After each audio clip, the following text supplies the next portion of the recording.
What is Project Janus? Most people believe Richtofen wants to revive his family. I'm here to tell you that is definitively wrong. There seems to be a lot of confusion around Samantha and what's going on with her since the ending of Cold War. So let's pin down exactly what Samantha is doing and what her goals are in Black Ops 6, as well as the S.A.M AI and how she affects where the story is going moving forward. This video's been in the making for a while, so we've got a lot to talk about. But first, can we get a slow clap for zombies being back? I mean, my goodness, it's been a while since zombies has been relevant on any level. These poor zombies YouTubers went through 4 different identity crises since Black Ops 4. It was like their own little personal Eras tour. It's been so long since zombies popped like that these guys forgot how to act. My boy took a trip to the actual castle, Citadel they Mort is based off of.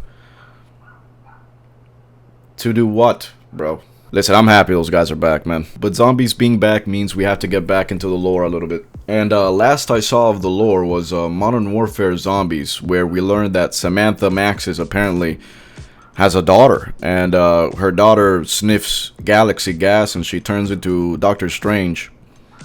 No, I'm paraphrasing, but that's essentially what happens. Point is, we got a lot to catch up on, so make sure to subscribe because I'll actually be going over the entire zombie storyline through my 5-minute explain series. Now, this video is mostly about Richtofen and Janus, but we'll touch on him in a bit. Pause. Let's talk about Samantha Maxis first. So let's set it straight. As far as the story goes, the thing inside the containment sphere is the Forsaken. Samantha flew into the dark ether where she would be more powerful in order to weaken the Forsaken enough for it to be captured. The Forsaken gets put into the Pokeball, and the next event in the story is Liberty Falls. There is no missing link, there's no missing event, that's just how it happened. And we actually have a lot of evidence that Samantha is still in the dark ether and affecting things from there, and that she is a very different entity from the S.A.M AI. The first is in Terminus, when Anya Tanovsky says she hears something in the dark ether. And the term supernatural keeps getting thrown around, but that doesn't sit right with me. And yet, sometimes I think I hear voices coming from within the reactor itself. Many sound like people in pain, crying out, lost in despair. Others, like the Russian man, sound angry. And there's also a woman, but sometimes she sounds more like a girl. She might be German, but I can't quite focus on what she's saying. I said I'm not superstitious, but I am starting to believe that some kind of life exists inside the dark ether. And I find this possibility extremely troubling. So she hears a German woman that sometimes sounds like a girl. Now we know that powerful entities within the dark ether are able to change their voices and their appearance. So that in itself is nothing crazy. But again, it is confirmation that S.A.M is still in the dark ether. There is another substantial piece of evidence as to where exactly Samantha is taking her retirement, and it comes by way of Pericles Panos on Liberty Falls. Take a listen. Yes, I understand how the SDG works. I built the damn thing. Okay, fair enough. We built it. You know, part of me wants to stay. Quite, trippy here. Okay, calm down. I guess you and I have very different experiences at university. I won't help them, but I did disappear. I'll find them. Usually I charge triple for bus killing. So this is beyond a shadow of a doubt at this point. Samantha is on the other side talking to Panos. Couple of giveaways. Panos, as he's hitting the dark ether shroom, says he went to the same university that Samantha went to. I mean, it's almost case closed at that point. Why would they say that unless it was to confirm, oh yeah, this is Samantha on the other side. He also says that they built the SDG together. Now, that's not to be confused with the LTG. That's the device Richtofen was using to summon monsters from the Dark Ether at Liberty Falls. The SDG presumably was created by Samantha while she's been in the Dark Ether. And then Panos helped her finish it, and then he was able to come back. Panos was in the Dark Ether for 24 hours, and now we know from the Forsaken that time passes 10 times as fast in the Dark Ether. So if Panos was there a day, he was actually there in the Dark Ether for 10 days. So why is it important? Why does this matter? This should be public knowledge at this point. Because being able to determine who is who in this scenario means being able to determine what exactly Richthofen has been doing, which is the point of this video. Now, if Samantha is in the Dark Ether, then her impact or influence on the normal world is obviously very limited. That's also how we know Richthofen chose Liberty Falls as his base of operations, and we actually get that from all the way back in Firebase Z. Here's the thing. Do you know why we built our base here? Dimensional fragility. The barrier between realities is so weak even a child could open a portal. So Liberty Falls is a place where the veil between the Dark Ether and the real world is at its thinnest. And that's how Panos got stuck in a partition of the Dark Ether, but not the actual Dark Ether. The Dark Ether is a completely different dimension. You can't just travel to and fro like you're crossing a street. The actual influence you can have is very limited, which is why Samantha needs Panos' help. The SDG is a device that she made in order to close dimensional breaches, and Panos helps her as a way of repaying her for reclosing this breach in Liberty Falls. Now, knowing Samantha is in the Dark Ether trying to get back to her friends is important because S.A.M AI is in Terminus in contact with those friends, and so we know Samantha and S.A.M AI are two completely different entities. And to that point, in Liberty Falls, while Panos is tripping off the perks, he keeps slipping up and almost telling the Janus agents that he's talking to somebody in the Dark Ether, presumably because Samantha doesn't want these guys to know that she's alive or that she's active. Because Samantha was working to close the outbreak of Liberty Falls, S.A.M created the outbreak using the Forsaken. Now, we also know from S.A.M AI's voice lines in the trials, she is a very different from the persona that she is putting up when talking to the Requiem crew. In the trials, she is super condescending and sarcastic and utterly despises humans, and needless to say, I've never related to a character more in my life. This is the best character in the zombie storyline so far. So her helpful little AI persona that she's putting on is completely false. But it's also important to understand who Samantha has become in the 6 years since Cold War. It's important to understand that for Samantha, it's been 60 years since she's been in the Dark Ether. She is a completely different person from what we last saw of her. I actually think, and this is just a theory, but I think Aetherella is actually a reference or a foreshadowing to what Samantha has become. Also, the voice actress for Samantha also voices Aetherella, so I think that makes it even more blatant at that point. Yeah, future me editing this, yeah, that's, rest in peace to that take, my goodness. That take died real quick. So far in this video, we've talked about events that took place in a single day, February 19th, 1991. That fell on a Tuesday. Boy, that was one hell of a Tuesday, let me tell you. There is one final quote from Panos that paints a fascinating question for Samantha's and Richtofen'S past. No, don't hate him. I don't think you worry. But everything you told me is true. But never. I don't hate him, and I don't think you do either. But if what you told me is true, then I should have never taken this job. That to me is the biggest quote that we've gotten in Black Ops 6 so far, because it confirms something huge when it comes to Richthofen in this new universe. Project Janus is not trying to rebuild his family. Let me explain. So after the fractured timeline got reset, there were two people that came out of it, Samantha Maxis and Edward Richthofen. Traversing timelines in their pajamas should put them 20 years in jail, but Samantha ends up in a German orphanage, so close enough, I guess. Meanwhile, Eddie gets sent to the land of the free at some point, America. But Samantha and Richthofen did spend at least a while together, so they knew about each other. prior to all the dark ether business. Both of them would eventually cross paths again.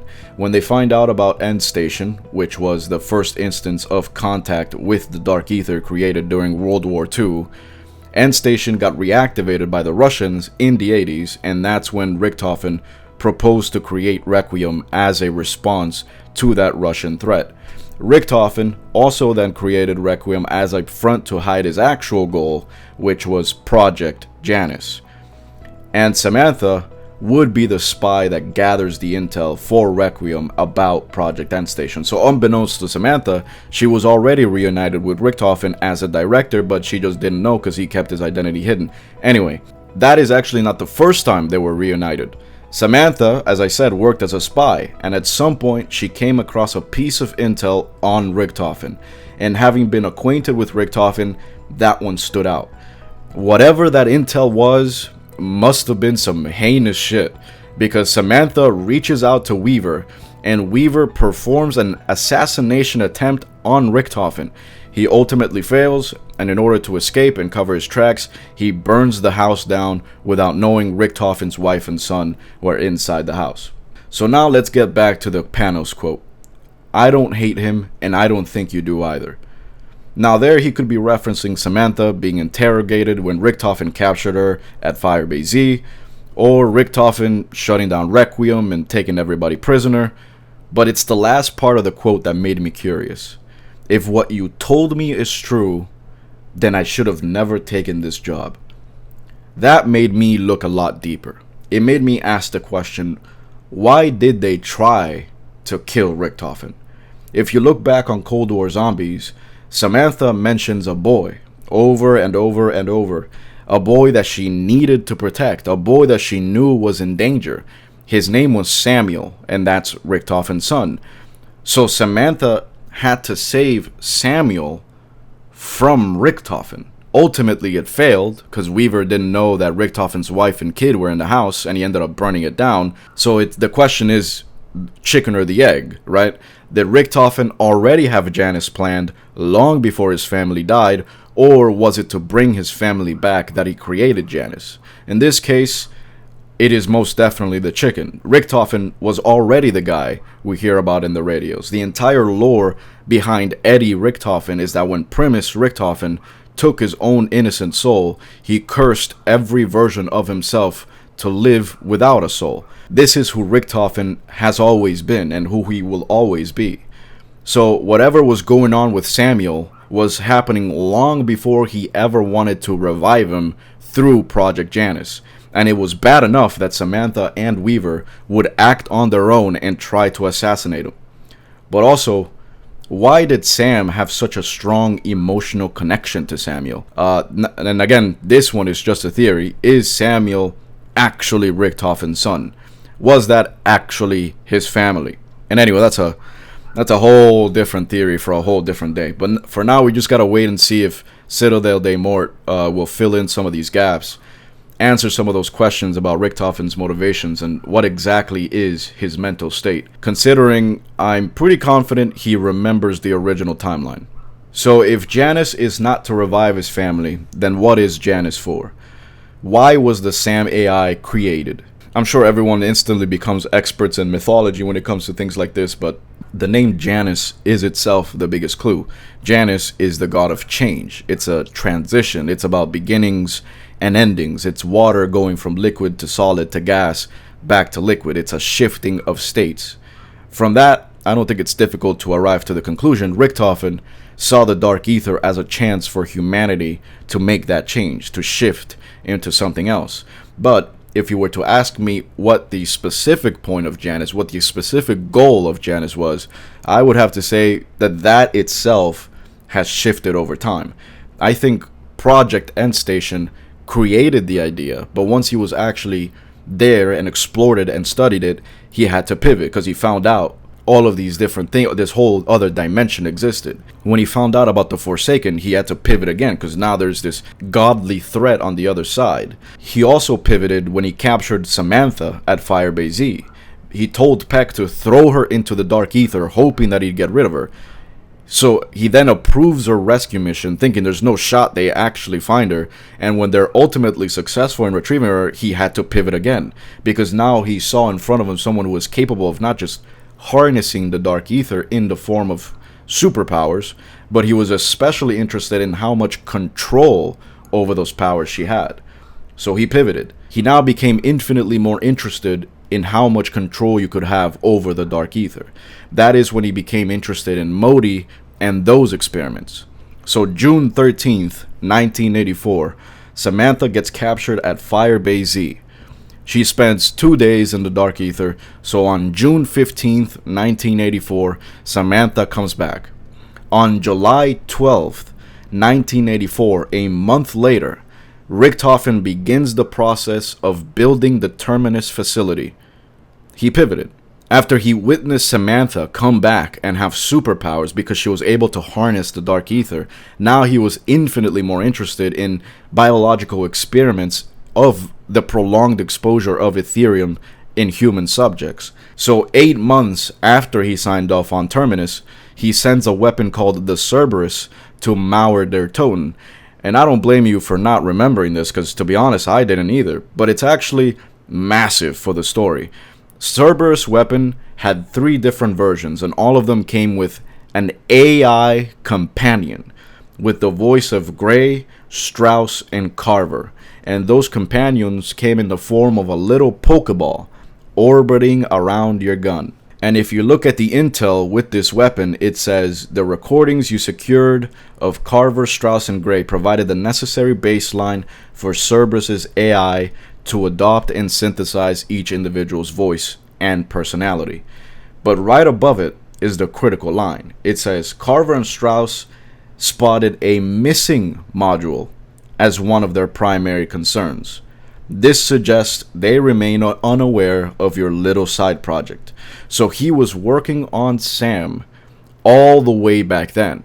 So growing an organism from a single cell on Terminus, developing the S.A.M AI, and later creating Ava from Samantha's DNA. Richthofen isn't trying to recreate his family. He's trying to recreate Samantha.